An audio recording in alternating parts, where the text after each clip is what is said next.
আমরা সৈয়দ মুজিবুর হক নামে এক ডাকাতকে শনাক্ত করি এবং ইন্টারেস্টিংলি যেই ডাকাতিটা ছিল প্রি প্ল্যান্ড। ফয়সাল নামে এক লোক, সে দীর্ঘদিন ধরে আপনার দুবাই থাকে।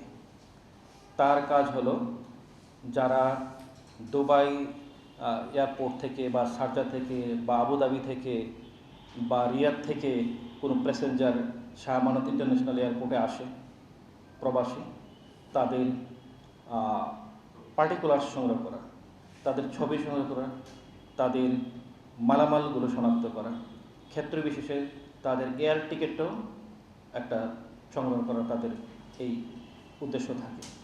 এবং তারা সেটা হোয়াটসঅ্যাপের মাধ্যমে মনির এবং হলো সৈয়দ মুজিবুল নামে দুজন ব্যক্তিকে ওরা পাঠায়।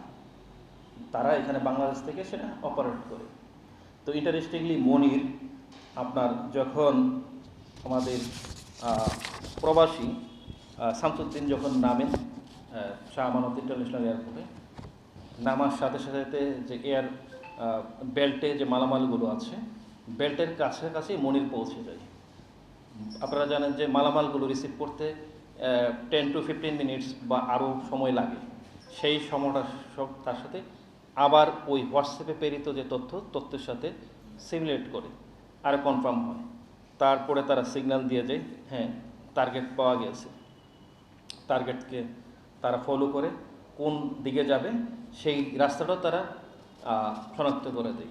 আপনার এয়ারপোর্ট থেকে বের হলে দুইটা রাস্তা আছে, একটা রাইট উইং আর একটা হলো লেফট উইং। রাইট উইংটা আপনার হলো যে পতেঙ্গা হয়ে লিঙ্ক রোড হয়ে আপনার একেখান হয়ে এদিকে ফৌজদারহাটে চলে আসে, আর লেফট উইংটা হলো যে আপনার হলো যে এই নৌবাহিনীর ওই ঘাঁটি হয়ে আপনার পদ্মা মেঘনা যমুনার ঘাঁটি হয়ে এদিকে আপনার সিমেন্ট ক্রসিং দিয়ে এদিকে আপনারা চলে আসে। তো সেই মানে রাস্তাটা ওরা ফিক্স করে দেয়। ওই পর্যন্ত কিন্তু ওদের লুক থাকে, পথে পথে ওদের লুক থাকে যে এই টার্গেট আবার কোন দিকে মুভ করছে সেইভাবে।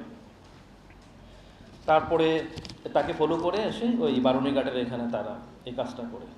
এখন এই চক্রটার সাথে আমরা যে জিজ্ঞাসাবাদে আমরা যেটা জানলাম, আমরা কিছু স্বর্ণালঙ্কার উদ্ধার করেছি এখানে দেখেন, আর কিছু স্বর্ণালঙ্কার ওরা বিক্রি করে দিয়েছে। তো স্বর্ণালঙ্কার বিক্রি তো আপনার টাকা 12 লক্ষ টাকা ওনারা স্বর্ণ বিক্রি করে দিয়েছে এইগুলো বাদে। তো সেই 12 লক্ষ টাকার লায়ন শেয়ার 6 লক্ষ টাকা পায় হলো প্রধান যে আসামি, প্রধান ডাকাত মনির, যে হলো যে ওই সৌদি ইয়াতে যে দুবাইতে থাকে ফয়সাল, সেই ফয়সালের সাথে তার এই সম্পর্ক। 6 লক্ষ টাকা নিয়ে সেই 6 লক্ষ টাকা নিয়ে আবার ফয়সালকে তার একটা অংশ দেয়, আর বাকি 6 লক্ষ টাকা এই এবং আরও যে 6-7 জন আছে তাদের মধ্যে ভাগ করে, কেউ পায় 1,20,000, কেউ 90, কেউ 1,30,000, এভাবে আপনার ভাগ করে আপনার নিয়ে নেয়। তো এইটা তাদের সাথে জিজ্ঞাসাবাদে আমরা যেটা জানতে পারলাম, এইরকম 3 থেকে 4টা সক্রিয় আপনার গ্যাং ডাকাত গ্যাং আছে, যেটা হলো যে আপনার শাহ আমানত ইন্টারন্যাশনাল এয়ারপোর্ট কেন্দ্রিক এরা এই কাজগুলো করে। এবং ওদের ফিক্স থাকে, একটা ছুটে গেলে আরেকটা, একটা টার্গেট ছুটে গেলে আরেকটা, যেটা আমরা এই পর্যন্ত আমরা তথ্যে আমরা যেটা পেয়েছি। এবং এই বিষয়ে আমরা আসামিদেরকে শনাক্ত করা আমরা অ্যারেস্ট করেছি এবং হলো যে আদালতের নির্দেশে আমরা টেস্ট অফ আইডেন্টিফিকেশন প্যারেড যেটাকে বলে, সেটা হলো যে মামলার যে বাদী শামসুদ্দিন উনি ওনাদেরকে শনাক্ত করেছে, এক এক করে আমরা দেখিয়েছি। তো বললো যে তাদের আকার আকৃতি চেহারা মরফোলজি দেখে শনাক্ত করেছে যে হ্যাঁ তারাই এই কাজের ভাবে ইনভলভ ছিল। তো এজ অফ ইয়েস্টারডে আমরা 7 জনকে অ্যাপ্রিহেন্ড করেছি, আরও ধরেন এর সাথে আরও 2-4-5 জন আপনার ডেফিনেটলি জড়িত আছে। এবং এই কাজটা আপনার দীর্ঘদিন ধরে আপনার হলো যে কিছু প্রবাসী এবং কিছু দেশি, এই যে ন্যাশনাল এবং ইন্টারন্যাশনাল কিছু ডাকাত এবং কনস্পাইরেটর এই কাজের সাথে আপনার জড়িত আছে। ইন্টারেস্টিংলি এখন এই যে ডাকাত চক্র, এই ডাকাত চক্র কিন্তু শুধু কিন্তু হলো গিয়ে সাউথ চট্টগ্রামের না, এরা কেউ আছে আপনার হলো গিয়ে আপনার কেউ আছে হলো গিয়ে আপনার বরিশালের, কেউ আছে ভোলার, কেউ আছে কুষ্টিয়ার, কেউ হচ্ছে চাঁপাইনবাবগঞ্জের। তা আমরা তাদেরকে মোটামুটি ইন্টারন্যাশনাল বা আন্তঃ ডিস্ট্রিক্ট ডাকাত চক্রের সদস্য হিসেবে আমরা মোটামুটি আমরা নিশ্চিত করতে পেরেছি।